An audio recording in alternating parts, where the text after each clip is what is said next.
Hi, and welcome to Drafting Compliance. I'm Kane, he's Tom, and we talked about system and informations last time. Today, we're talking about system and services acquisition. But before we get to that, we have some beers. What are we drinking today, Tom? We are drinking literally one of my absolute favorite beers, especially something you can get nationally. This is Deschutes Fresh Squeezed IPA.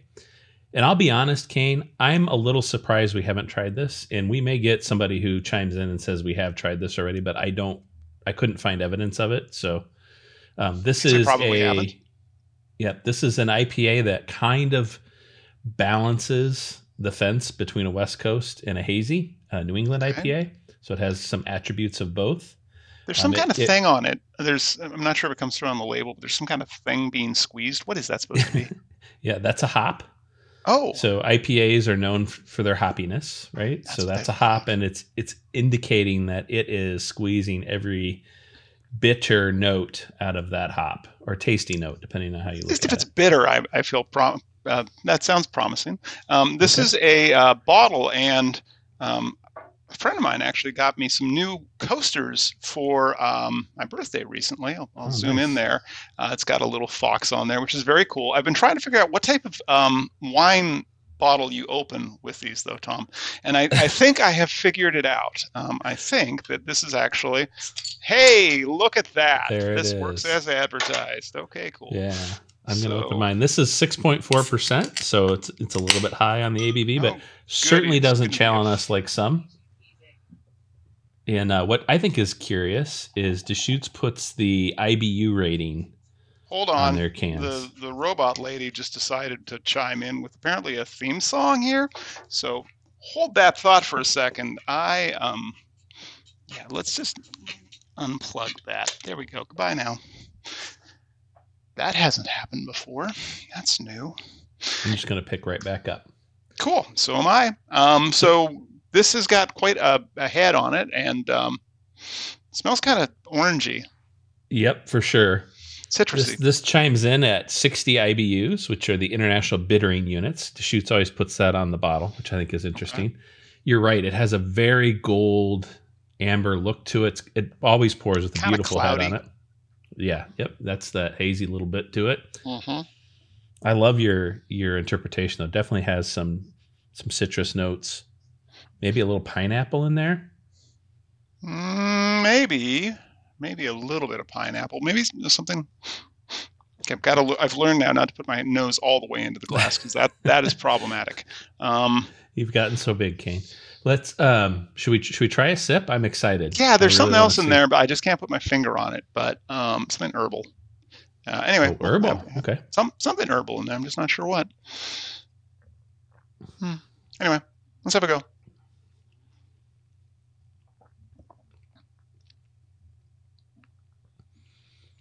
I always taste a little grapefruit when I drink one of these.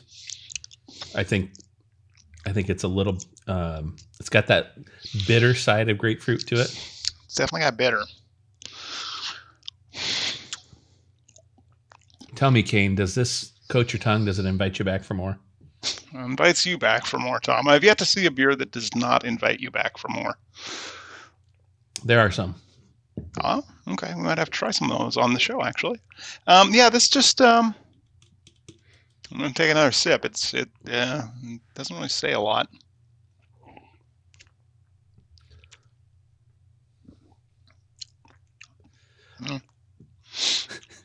You know what's interesting is your face isn't nearly as expressive around this. So I'm sort of feeling like it's passing some sort of unknown test. I don't know what the test would be, but it seems to pass it.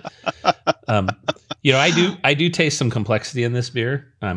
I think the hoppy notes are unusual in that they are very pronounced around grapefruit. I think you taste other citrus fruits in here too, maybe even a little mango. But I really like orange on this. Yeah, it's more orange. I can get orange. Kind of like a tangerine. I do like that this isn't a sour. This is a remarkable improvement over the whole class of sour beers. Yes. When You and this I are smelled of both not grapefruit and particular citrus, I was fans. like, "Wow, this could be terrible again." And thankfully, I'll say this: I don't want to front run the. But you notice my facial expressions. Like, this is not the worst thing that I've drank to this year. Yeah, that's good. Well, like I said, this is one that I have quite often. So I'm glad you at least tolerate it. So what are we talking about Well, today? we'll see if I tolerate it. We'll see if I get anywhere beyond this. But today we're talking about system and services acquisition. And Tom, what is that under FedRAMP? Yeah, this is I think what everybody would expect to be underneath the FedRAMP authorization requirement. It's all about how you go out and acquire, maintain, and kind of judge the usability of your software providers. So this would include cloud service providers as well. In fact, I think a lot of people initially read it as just cloud service providers. I certainly would warrant that you need to read it more comprehensively because we already have FedRAMP for our cloud service providers, right? So if you're a cloud service provider doing work with a FedRAMP authorized company, you too have to be FedRAMP authorized. We already have those sort of wrappers around cloud service providers. This is really talking more about what other software providers are in your environment that may be locally installed. Is it only software providers, Tom? Because it's system and services, and it's I services have as to well. ask: Yep. does it include consultancies, for example? Well, most of these controls are around, like software development lifecycle and those kinds of things. So I'm not going to tell you it doesn't. You certainly should understand the requirements of security around those providers. In fact, there's elements of the SA family of controls that talk about what are the variables that you put in place to judge any of your providers, right? Mm-hmm. And that would certainly be one. And you would certainly disqualify a number of controls right away because it's a service provider, not a software provider. But the vast majority of what people will be dealing with here will be software providers. Think of the things that run in the background and sometimes connect pieces of software together, middleware, and those kinds of things.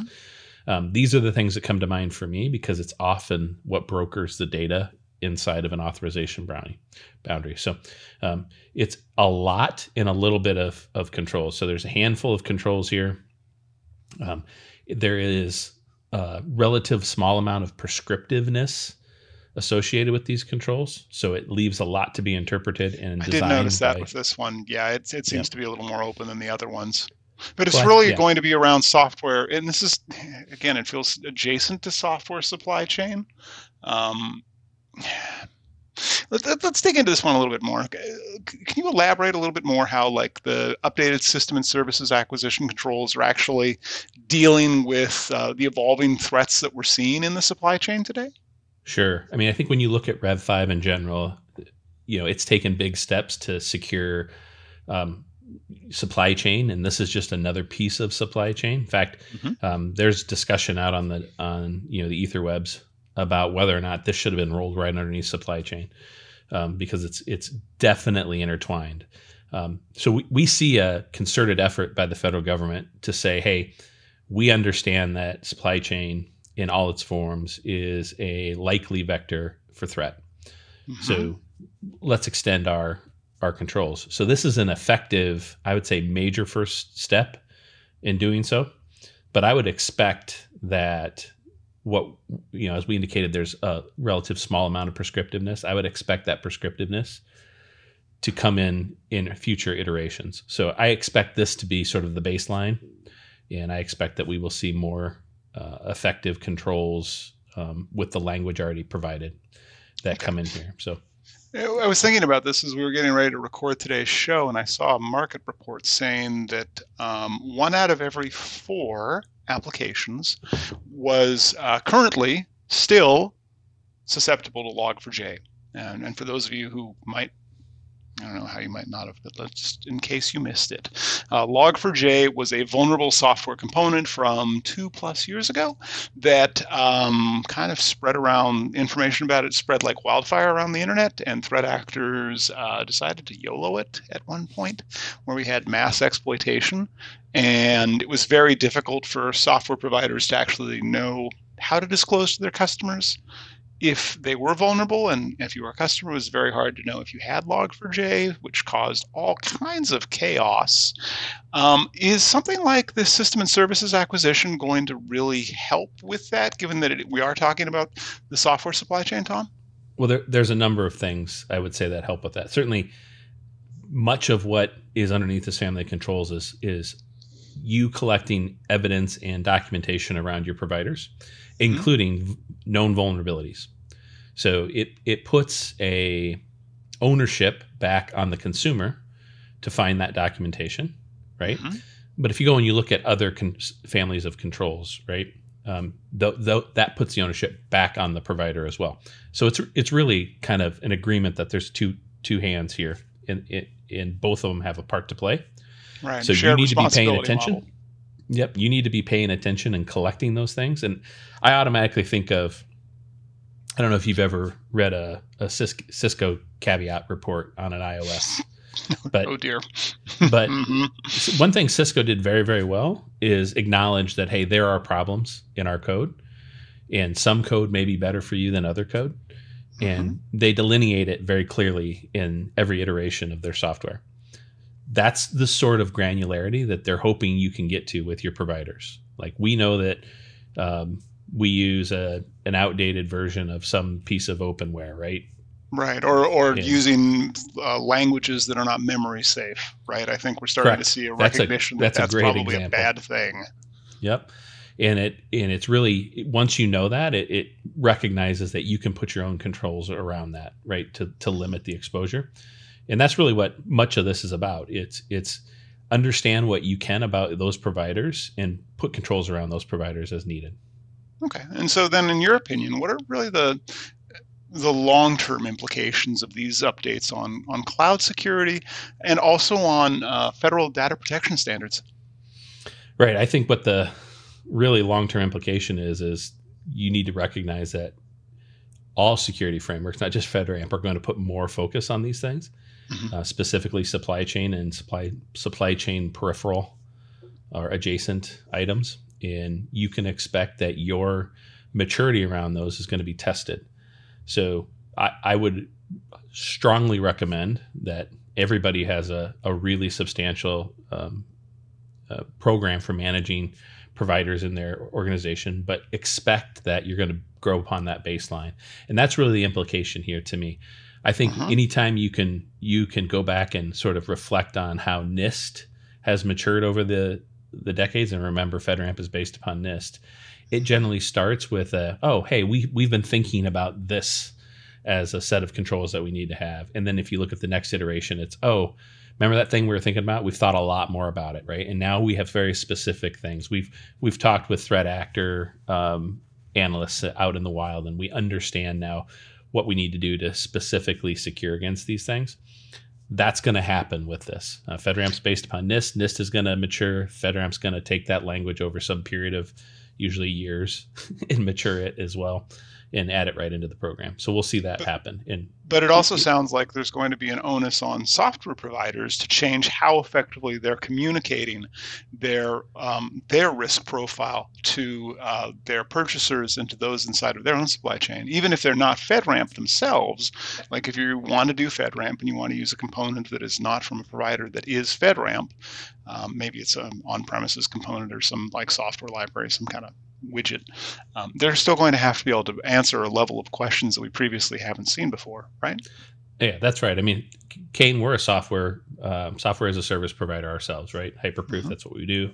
Just happen to be in the compliance space, but we see that every day. The questionnaires that we were receiving even a year ago were much more high level than what we receive today. It's much more specific to what our actual threats are. And it's much more informative to the consumers of our product where we stand on any given set of controls generally. So, where we used to get a questionnaire of 30 or 40 questions, we might get a questionnaire of 180 now. Right. And it's just indicative. I think FedRAMP is just a piece of this, but it's indicative of where frameworks are going in general, and they're recognizing that they need to pay attention to supply chain in a much tighter fashion. I think you're right on that one.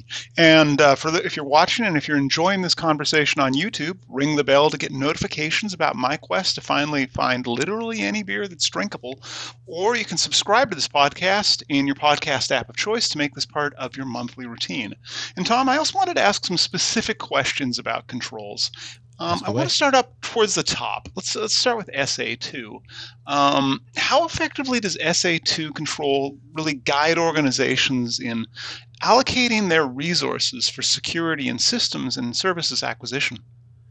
Yeah, so let's talk a little bit about what it is first. So SA2 is basically saying, hey, does your organization recognize that it takes resources, both human and budgetary, to maintain the security posture around your environment? Service providers are part of that environment, right? So it feels like a lifeline for those in information security that's always struggled to get budget to me. That's how I read this. So it's SA2 is all about, hey, are you getting the support from the organization that is required to be secure? And so that's what it is. So is it effective? I think time will tell how effective it is, but certainly we're going to start to see these controls tested at least at the edges. Meaning they're going to say, hey, do you have a budget? And if you can show you have a budget, maybe they'll be satisfied with that. I think in the future, we'll see, just like with the other set of controls we talked about, we'll see a tightening of this, and it'll start to ask for specific line items around your information security program. Right, but also it sounds like around your staffing associated with that, because it's entirely possible to have money and not have people. That's right. And vice versa. I think that latter is more common, to have people without money. Yep. Well, there's always two ways to solve problems, right?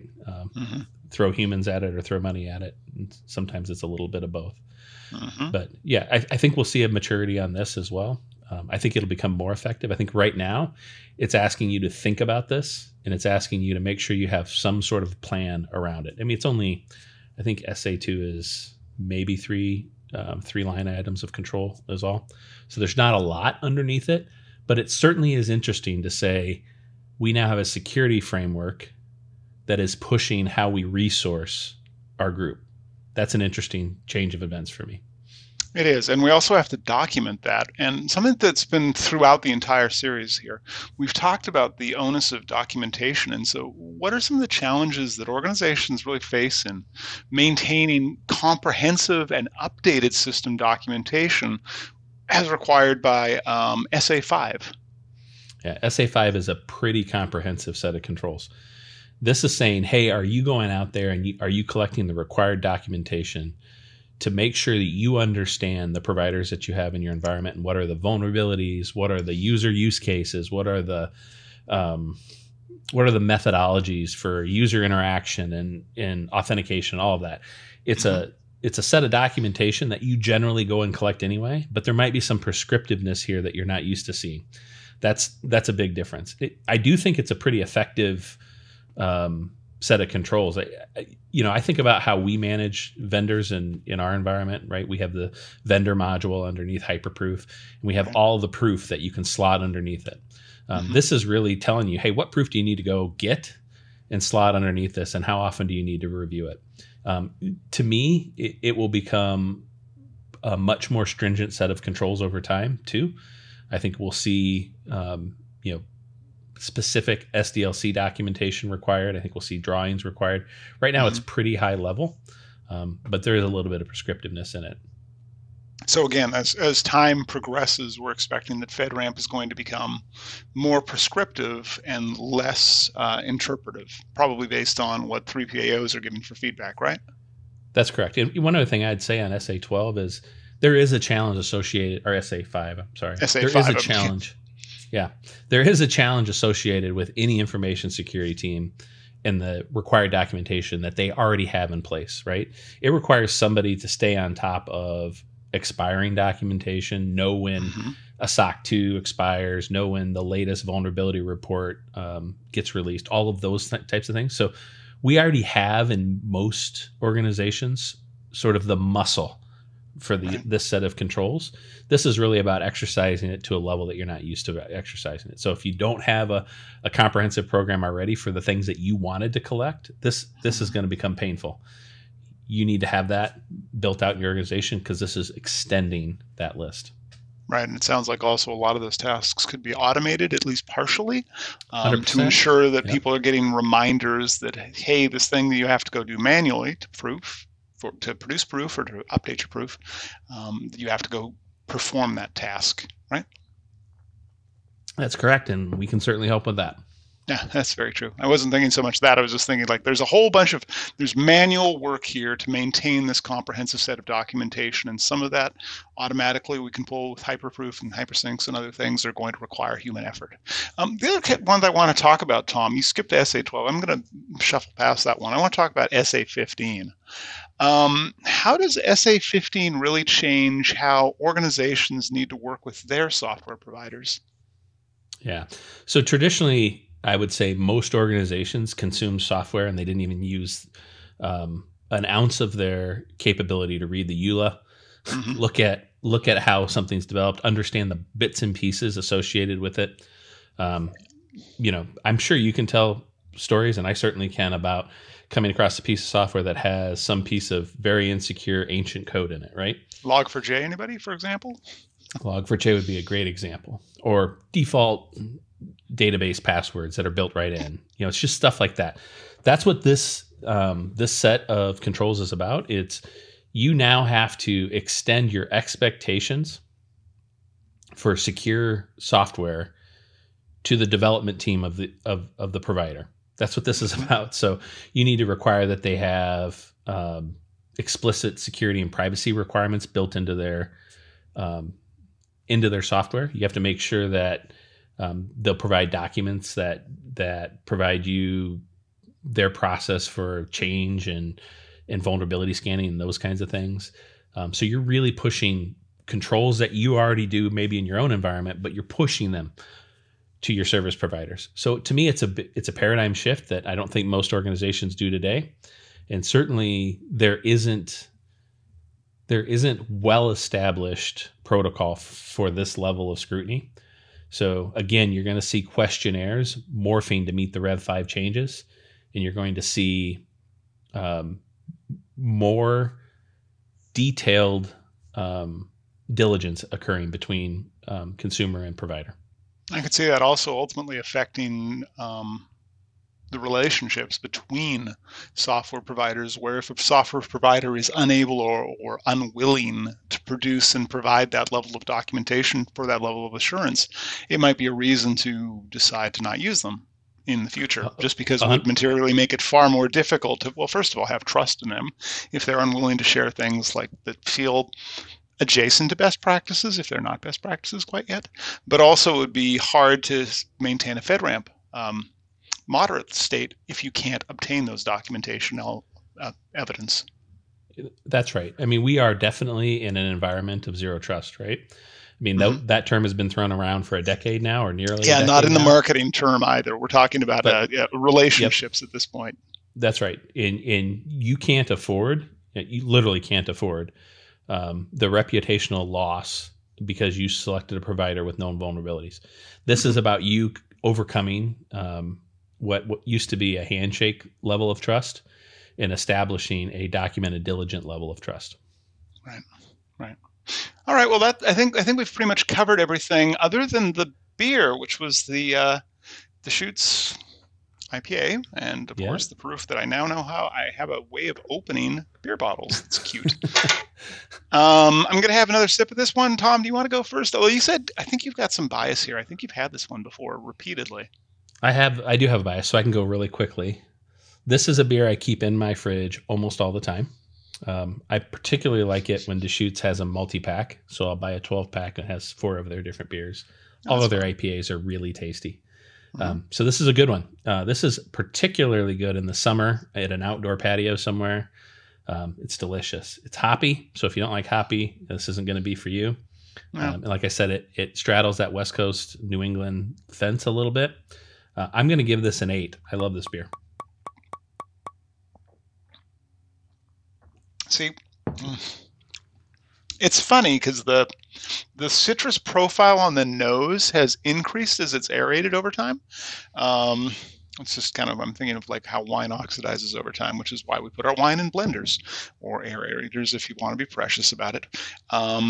So this has become more citrusy on the nose, but more bitter on the tongue and palate. Like it's initially was fairly fruit forward on the when it was just recently opened, and now it's bitter. It tastes like bitter beer, I suppose, which I guess is a category of beer.